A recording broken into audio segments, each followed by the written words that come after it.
विश्वासमताचा प्रस्ताव होता तो प्रस्ताव जिंकणं आमच्याकरता अशक्य होतं आणि म्हणून मी स्वतः त्या ठिकाणी राजीनामा दिला आणि अजित पवारांना सांगितलं की तुम्ही परत जा.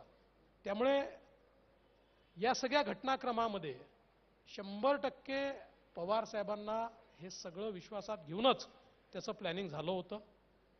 त्यातल्या अनेक गोष्टी अजून आहेत, पण काय असतं की राजकारणामध्ये आपली एक क्रेडिबिलिटी असते आणि सगळ्या गोष्टी सांगितल्या मला काही फरक पडत नाही, पण अनेक लोक एक्सपोज होतील. त्यामुळे ज्या लोकांनी मदत केली त्यांना एक्सपोज करणं हे योग्य नाही आहे.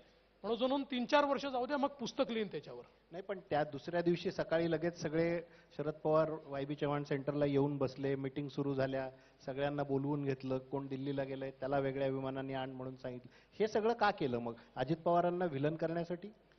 आता अजित पवारजींचं आणि शरद पवारजींचं काय इक्वेशन होतं हे मला माहीत नाही, पण मी एवढं निश्चितपणे सांगतो की या संपूर्ण प्रकरणात अजित पवारांना तोंडघाशी पाडणं आणि विलन करणं हे मात्र घडलंय. ते जाणीवपूर्वक घडलं की कशामुळे घडलंय कारण काय नाही ते तर आता पवार साहेबांनी आपल्याला तर सर्वांचं मनातलं कळतं. नाही, एवढं नाही कळत मला अजून. कळतं आपल्याला. नाही अजून नाही. मी एक 3-4 वर्षांनी पुस्तक जेव्हा लिहिलं ना याच्यावर, त्यातले जे काही आतले घटनाक्रम जेव्हा लिहीन किंवा मी म्हणजे असं नाही पुस्तकच लिहीन, 3-4 वर्षांनी कदाचित लोकमतच्या कार्यक्रमात देखील सांगेन. पण आज सांगणं जरा मला योग्य वाटत नाही, कारण बरेच लोक एक्सपोज होतील आणि ज्यांनी मदत केली त्यांना एक्सपोज करणं योग्य नाही आहे. नाही, मदत करणाऱ्यांबद्दल नका सांगू, पण महाराष्ट्राला हा प्रश्न आहे की तुम्ही त्यावेळेस 2 दिवसाचं 80 काही तासांचं सरकार केलं, पण त्याच वेळी तुम्ही ठरवलं होतं अजित पवारांना घेऊन सरकार बनवायचं याच काळात, याच टर्ममध्ये. त्यावेळेस मी ठरवलं नव्हतं. ते सरकार गेल्यानंतर अजित पवारांसोबत सरकार करायचा असा काही त्या ठिकाणी निर्णय घेतला नव्हता. पण नंतर बऱ्याच घडामोडी झाल्या आणि मग अर्थातच शिवसेना आणि आम्ही सोबत निवडून आलो होतो. त्यामुळे शिवसेनेतले जे आमदार होते उद्धवजी सोडून, म्हणजे आज उद्धवजींसोबत जे लोक आहेत ना त्यातले अर्धे लोक असे होते की जे मला म्हणायचे की हे काही बरोबर नाही झालेले, आम्हाला तुमच्यासोबत यायचं आहे. आणि जे आमच्यासोबत आले ते तर उघडपणे म्हणायचे.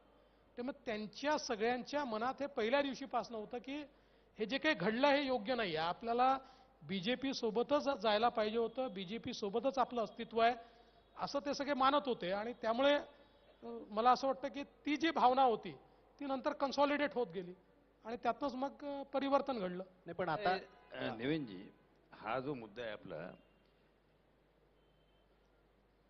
एकनाथ शिंदे साहेब म्हणजे शिवसेना प्रमुख मान्य श्री उद्धव ठाकरेजी यांना मानणार आहे.